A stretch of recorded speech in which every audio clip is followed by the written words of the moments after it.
قبل از اینکه اون پیرمرد بیاد بگه حسین جون گوسفندان گرسنن من برم و همه میگفتن آقا ما 1000 تا اسب آوردیم، بیا دستتو ماچ کنیم، سرتو ماچ کنیم، بیا پیش ما بشین چایی بخور، نوکرتیم، کوچیکتیم.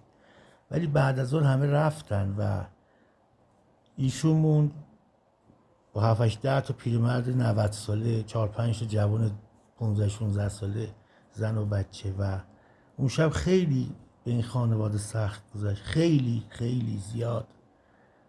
و یکی از 4 شب مهم در عالم شب تاسوعاست و امیدوارم که خیر و برکت بر هممون جاری باشه. ما واقعی کربلا رو هممون تو زندگیمون شاید میبینیم، تجربه میکنیم، درک میکنیم که آدمایی که خیلی ابراز علاقه میکردن و دوست بودن یهو چقدر میتونن سقوط کنن از جایگاه دوستی خودشون و بی از تو، از روی تو رد شن و برن.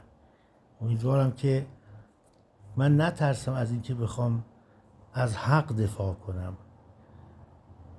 خیلی متشکرم ازتون. امیدوارم که درک کنیم راه و روش مهرورزی رو و داشتن ایمان و پایداری در اونو. مرسی.